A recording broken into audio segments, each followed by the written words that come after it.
Do you live your life rockboat to rockboat? If so, then welcome aboard the BoatCast, the podcast for rockboaters by rockboaters.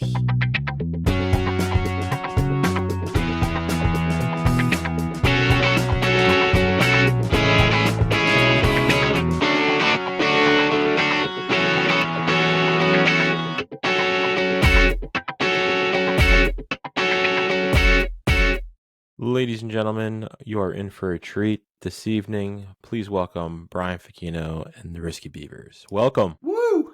Woo! Hey. Some risky behavior going on here. It's good to see all of our friends again. Yes, it's like a reunion. It Yes. feels like we're at Rock by the Sea, you know? Yep, minus Charty, unfortunately. He just got off a 3-week stint on 6-man cruises, so he needed to rest. Yeah. Yep, we need him. We need him on the boat. We know how those go. Oh, yeah. Vacation after a vacation. So this is a treat where I'm so excited to see that y'all are going to be on the boat. And, we just wanted to hang out tonight and pick your brain about Risky Beavers and the origin. And so, Brian, if you want to let everybody know who's listening, or whoever really, how did this all come to be? I'd like to talk to the people not listening. That to me. Good. So basically, Hammer and Chew and myself and Charty have known each other for years and years. We all played in different incarnations of the Pat McGee Band. And Chew and Hammer and myself made a record years ago called Made by Hand. And for the longest time, it was just kind of under my name. I would do like Rockboat or Rock by the Sea or other gigs. And I would kind of just put people together, but Chew and Hammer were always there. And then as Rock by the Sea kind of like, happened more and more, I met Aaron.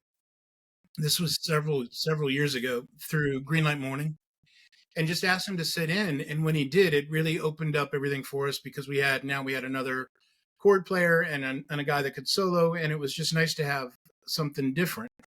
And then it just kind of became like every year it would be like, hey, do you want me to play? And I'd say yes. And then it was like, if I said, don't ask me anymore, just play if you want to. And so he did, and now I can't get rid of him. Unfortunately, it's kind of sucks. No, it's good. So anyway, so we have been the same band for 5 years, basically, kind of, Wow. maybe more. But it's just kind of been under my name. And 2 years ago, maybe one of the last Rock by the Seas, we were playing. And at the end, I would introduce myself, and then I would introduce the guys. Sometimes I'd throw out a funny name or whatever. For some reason, this particular year, I said, hey, my name's Brian Fechino, and these guys are the Risky Beavers. And it got a laugh, and I turned around, and Chew said, Chew, you want to say what you said? What did I say? A little fuzzy. That's for the people not listening. He goes, I'll be a Risky Beaver. And Oh, yeah, of course. and everybody, and it seemed to stick. Everybody dug it. And so what's really funny is we have been lucky enough to get some attention for, coming on the boat as Brian Fechino and the Risky Beavers, but it's the same band, but we have new music. But it's like one of those Tide boxes that now is a different color and people think it's a better soap. Yes. We are we're a better soap because we have a name. They have a name. And that's how it started. Anybody else have anything to add? It's and we've been blessed to listen to some of the music and hear the names for some of the songs. How can someone walk us through the genesis of the names for the songs? Because they're awesome. One of them was an idea that I had that we were at the Rosen Dome, Brian and I and Aaron playing, and there was a little bit of a pause, and I look over at Brian and I go, hey, I got one. He goes, okay, go ahead. So I start playing it. And so Brian named it I Got One. He was like, "Oh, Well, it's called I Got One." He reminded me of the track while we were in there, and I was like, well, let's just call it that, and it works. Yeah. So Totally works. I know you mentioned there's a song called "Dance of the Yum Yums." Yeah. And so a lot of these, well, a certain percentage of these were actually, they started from my Music 4 series on Instagram, and I'll name those little bits. So a lot of these, just the name kind of came from that. And Dance of the Yum Yums was an idea that I had that kind of made me feel like it was like music for the dance when you enjoy your food or something like that. You know, when you like have you enjoy a piece of pizza or something, you're like, fuck, this is good. So anyways, it became Dance of the Yum Yums. It's like the feeling you get when you have a meal that you really dig and you start dancing around. So that's, I love it. It's a Zinger. Yeah. Is another track. I just thought in that one section we should all say it really loudly, so we did, and that stuck. Now, is Chew Toy about Chew's toy, or is it a dog's toy? Chew Toy is That's yeah. I might have to defer to Brian on that one as well. But so when were you here? We played a gig together within, I don't know. Brian was at my house, and I was in playing my drums, just dicking around, and he came in with his cell phone and recorded it. So actually, the drum part on there part of it is recorded right on Brian's cell phone, and then we took a walk and recorded another part also on his cell phone underneath a train bridge. So that's where you'll hear all the echoes. Now the name, I don't know. Again, I'll have to defer to my friend on that, but it was kind of cool how we created that one. Well, I mean, he had co-writing on that one because basically the song wouldn't exist without his groove. I mean, he started the whole thing, and so I was like, it was kind of after I had already named Dog Treat Shuffle years ago, and I was like, well, I got to put Chew's name in this, but it's like Chew Toy seemed to work, and it's like he hit the drums, and I was like, he's like playing, he's like, it's like a toy, he's like having fun with it, and so it just kind of worked. I think it's a testament to you all and your dedication to being your true, authentic selves when creating music that you guys are allowed on the boat and to showcase this awesome talent that you guys all collaboratively bring to the table. And I don't think there's a more perfect setting than events such as Rock by the Sea or the Rock Boat. Because the music lovers of the world are as authentic as you get in those settings and many other settings. But I feel, my opinion is that I feel like it's valued a lot more in those settings than possibly anywhere else. And so I'm curious, what kind of merch might make its way through customs? We'll have it's actually Rock Boat's going to be our CD release party. Oh, sweet. Yep. So we'll have a new CD. We'll have T-shirts. We'll have stickers. Awesome. I don't think we're going to have any dog toys because it's really not that important. But yeah. So we'll have T-shirts, stickers, and CDs. And now that I've said it, I have to do it. So y'all are very busy, right? There's 5 of you that make up the band, and Right. what has it been like bouncing ideas off? How often were you guys able to meet in person? Can you walk us through that logistics of it? I think most of it was, shows that we played, Rock by the Sea and the Rock Boat. All the improv stuff that we do. Once in a while, Brian would have something that, we all felt like was sticky. You know what I mean? It should stick around. A lot of this really happens, I feel like, with Brian. Brian gets the ball going, and then he said, hey, I want to do a record. Let's come to the studio in Nashville. And so he set it up, and a lot of it, I mean, I don't think I had any of that stuff beforehand. I think we just did it there, and it was in person, so I I feel like the in-person thing is how we work best, but really Brian is the catalyst for the whole thing of getting us where we need to be. Yeah, it's We weren't in a position really to rehearse, and honestly, these guys, like, you just throw something at them and let them do their thing. We've done so much, and to Hammer's point, we've done so much improv that, like, if we're together and we're just kind of feeding off each other, something cool usually happens. Yeah, and the only thing I'll add to that is, Brian mentioned Hammer and I playing with him and Pat McGee Band for a good while, and that band, there are no rehearsals. It is all on the fly. Yeah. Which is a good thing, Well, it can be a train wreck, but also I think it's really personally it's helped me really learn to use my ears and play for the song rather than playing, trying to do something amazing on the drums. But it's all about just chemistry and that we've built over the years, but also being able to use our ears and listen is what it comes down to.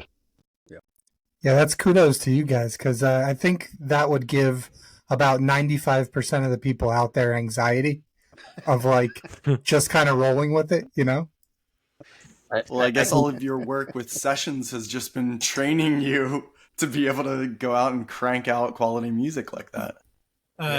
Yeah, I think for me personally, being too prepared in certain situations kind of like gives me anxiety, because then it's like, well, what if we don't get it right because we tried it this way? We've always been kind of like, we've done so many complete gigs where we just show up and don't even have a set list, don't have a song, and we just play for 75 minutes. And so there's a freedom there. There's like, so basically when you take that into the studio, you try some things and some things work, some things don't, but you, obviously you can rabbit hole really easily in music. You can like fine tune things to the nth degree. But if you just kind of like get something cool and then you move on, 9 times out of 10, when you come back to what you just moved on from, you don't even remember the stuff you were rabbit holing about. So these guys they're fantastic musicians and they work quick and we work pretty good together. I do want to. I think you just gave the exact definition of a risky beaver right there. Yeah, there you go. That's good. I will say so. So the way that we ended up having to do this was Charty and Chew and Hammer came and we got basic tracks there, and then we finished up some guitar stuff, and then Aaron unfortunately couldn't make that, so he had to come, and he came in and in 2 days, guys, he came in and finished 11 songs. Like half of them he hadn't even heard. Like, I mean, because I did take a lot of these ideas from my Instagram like short videos. So there was stuff where like we're writing charts out and he's like trying to get it, but I mean, 2 days, anything you hear is recorded in 2 days. There's your charts. Here they are. This is the chart stuff. wow. Some big brain stuff right there. Oh yeah, I had to ask him what an A13 was, but we got through it. We got through it. I was just gonna say, listen, I love being on this show because I feel like I'm more just like one of you guys that hang out. Absolutely. I there's different people like different types of music, and I am a songwriter. Some of you guys know that, and play music and have for a long time. And I've always liked music that just makes you feel something. And when I first saw Brian down at Rock by the Sea and he was playing by himself, I knew him through Aaron Patrick, because he had known him through different means. And I'm just like, holy crap, like this guy's amazing. But like every time he played the guitar, I was like, I can feel it. Like I could feel the story although there were no lyrics, if that makes sense. Yeah. And so that first time when we were down at Rock by the Sea and he's like, hey, just come up and play. Eamon, you said this. Yes, I was absolutely terrified because this is like, you've heard how great Brian plays to be able to go up there and do that.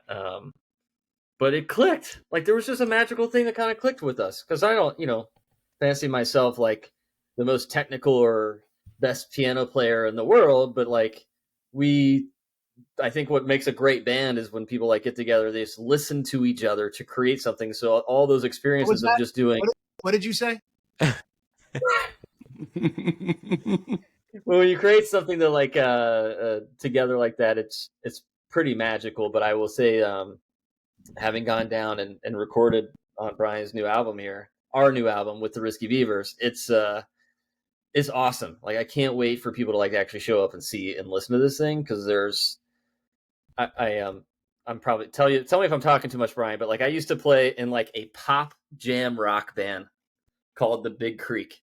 That totally does not like go very well together, pop and jam, but like it was super cool. And as I was listening to the album the other day, I'm like, I cannot wait for these guys to hear this, because they're going to freaking flip out, because there's a lot of little intimate moments in there that you hear that are like almost comical. Again, probably only going to relate to people that are like into music and like listen to like the music. But if you let yourself kind of sink into it, I hope people will listen to it and feel like what Brian came up with, the band came up with all together. Is really cool. The way we pieced it together, Brian, I think was, in a lot of ways, if I would have come down there when Chew Hammer and Charty were there, I probably would have just been a distraction. So it worked out perfectly. Aaron doesn't give himself enough credit. Aaron doesn't give himself enough credit. When he first played with us, it was Rock by the Sea, St. George Island. It was Harry A's, and we were inside in the dining room. Yeah. And that was the first time in a good while where I saw Brian get lost in the music. And I know it wasn't because of me. I knew it wasn't because of me. I knew it wasn't Chew. I knew it wasn't Charty. Something about Aaron being up there, Brian was able to just let go and get lost in it. And I look out and you see all the guitar players are lined up watching Brian. You know what I mean? And he's cutting loose. Oh, man, he's just cutting loose. So Aaron coming in, I think really, I feel like it really gave Brian a foundation. And I don't want to say an excuse, but it may be an excuse to just go, oh, okay, another melodic guy. Okay, well, here, try this on for size. How about this voicing? You heard of this? No? I didn't think so. Nope. He really opened up. So Aaron being in was just, it was really huge. Yeah. I mean, it was for me just to watch my friend get lost in music. Oh man, it was brilliant. Absolutely brilliant. I loved it. So I'm super happy that Aaron had come on and Brian asked Aaron to play. It changed everything. But like the guys, thanks, Hammer. That's like the nicest thing ever. Thank you. That's very kind. But like everybody's like the coolest people ever. I remember like the first time I met Chew was actually playing on the rock boat for my first time.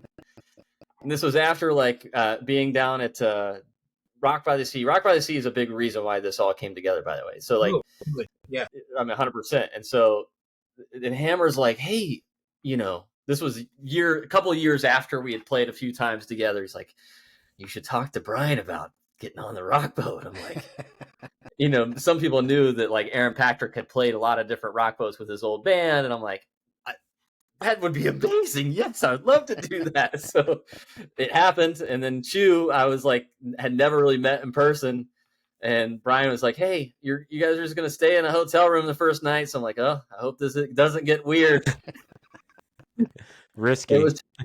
Now I consider Chew a close friend with his wife. And we hang out a ton on the boat. And it's been awesome. So there's a few of us here that I would like to just highlight survived a tornado. Oh yeah. I would just like to point that out. And there were 3. Yeah, you too. Yeah, yeah. Yep. And there were 3. And but there was a moment where I think it was during like the second shelter in place. The first one, me and Eamon were drinking Fireball out of the Fireball keg, and the second one was when I had a moment with Brian in the artist bunk, and I don't know, I haven't shared this story, but it was really awesome, and I got to really talk to Brian, and but he let me like now I've never held a guitar in my life, so up until this point, and I know the man loves his guitars, and I was imagining it was very expensive. And he handed it to me, and all I can remember is in high school. Brian, correct me if I'm wrong. Was it I might pronounce it wrong. Was it a Les Paul? Yep. Okay. So you handed it to me, and all I can remember in high school was my buddies that were in a band kept talking about how expensive these things are. So the whole time, as there's a tornado coming, I'm holding this really expensive guitar, and I was just like, "Oh, this is cool." I was like so nervous, but I don't know what I was getting at. But other than that, we knew each other from almost dying in a tornado. Yeah. And like from an audience perspective, I couldn't put together, another, 4 or 5 set of people that look like they're having so much fun playing on stage. Yeah. Let alone just like, playing, it really kind of livens up the fans and the audience when you see that the artists on stage are loving just honestly loving what they do. And you see your crew brings the best out of each other, like the little nods and the smiles and the enjoyment. It's something really special to watch that. You talk about the music having feelings, but it really emanates through what we're seeing visually as well. That's awesome. We are we as friends are, we get up and everybody tries to out funny the next guy, and we're all pretty funny people. Like every one of us can make the next one laugh. And so it's kind of like when we get a chance to play together, it's kind of like if you're sitting around drinking, playing cards with your buddies and you're just cutting up and having a good time. But this is kind of our version of that. And so, we are kind of blessed with, we aren't trying to have like a pop hit or trying to get signed to a major label or anything. Like we're literally doing it for the sake of enjoying it and playing music. And that's incredibly freeing and incredibly special. And I'm very grateful for it. And so when you see us cutting up or whatever, we're generally having fun. We generally want to be there, making each other try to laugh. There's stuff all over this record that's done out of humor. I mean, there's some funny stuff on the record, and it's without saying a word. There's all kinds of funny sounds. There's all kinds of, the fact that there's some dogs barking in the background on a track, there's a train whistle in the middle of something, so that's, to me, that's one of the most special things about having this group of people together, is that we all generally care for each other and do it for the sake of the music, not some agenda where the music has to take us somewhere. It's for the music, because we all have different things going on. So it's a real freeing and special thing. So, yeah. Glad you noticed. It trickles down to the listeners too, and that authentic being that's embodied in all that music and everything you said helps the listeners. Most of there's a lot of listeners that we all know that get that same mirroring image, but just from a listener standpoint, when you guys are pushing out amazing music. And thanks. Rock boaters are smart. They can sense bullshit a mile away, and we know that that's not what you're putting out, and it's I know it's well received, and it's pretty, again, it's unique to see that. And then someone sneaks up behind you at a brunch with Fechino and hands you a cool little sticker for the Risky Beavers. I'm excited for people on the boat who have never seen you guys perform before to experience it and to truly understand what loving music is, and hopefully it will change their lives as it has many others. So I just wanted to throw that out there. Thank you. When are we gonna get like a first update on the schedule? Does anybody know? Do you guys have any inside They're still working info on that? I had kind of was talking to them about it, and it's a little ways away from being put out. They're still shuffling some things around. The one thing I would like to mention, because I said we all do different things, like I feel very blessed because when we do our shows, Hammer just did an EP. Me and Hammer did an EP together, which is wonderful, and he sings on the whole thing. So we can go into that world, and he can sing some songs from his EP, and it all just kind of works because it's not like. Well, first, let me back up for a second. One thing about Risky Beavers music, now I'm calling it that, it's instrumental, but it's not so complicated and muso, meaning like it's not so heady that the average person can't just jam along to it. There's a lot of instrumental music that's just super, super complicated and really wonderfully done. I'm not saying anything against it, but ours is kind of, it's on the simpler side. But as you notice, like all the songs are different. But if Hammer wants to sit and sing one of his beautiful songs, like it's like chill and he's singing with his beautiful voice, we can do that. We have the freedom to do that. If Chew wants to do some kind of jungle thing in the middle of something, and he can do that. If Aaron wants to play a piano piece or even sing, because he's a great singer too, we can do all that. And so I don't know. I think one thing that you touched on that I think is really important is that these guys are always legit. Anytime you see Chew play, anytime you see Aaron play, anytime you see Charty or Hammer play, no matter who they're playing with, they're legit. They're being themselves. You know it's them. It's not like they're putting on any front. And man, that is so hard to find in the music business because everybody wants to put on an air. And I mean, I know I'm ridiculous, so I don't put on any air anymore. Not that I ever did, but we do work well together. So I am excited to see what you all have in store for all of us on the boat. And I think it will, you said jungle, which made me think of the boat. And again, you know, kudos to Six Man Hazel for having you guys on. It's a no-brainer. So it's like, yeah, I'm just excited for the boaters that are virgins that are going to be able to experience this, and you guys can forever change their lives. And I'm thankful for y'all's time, and you guys are hard at work, and your music's awesome, and I just looking forward to it. Thank you, Chris. How you feeling, by the way? How's the health, man? I saw your last podcast. Seems like things are going better. We're getting there. Yeah. You lost like how many pounds? Yeah. Today will be 75. Come on, man. Go. Yeah. Since basically September 1. Awesome, man. Yeah. I'm happy for you. Thanks. Not happy that you had heart failure, but right. happy that you know, they said it was pneumonia for a month and a half, and then got a different opinion, and they were like, no, actually not. I was like, oh, can we fix this? They're like, sure, come on in.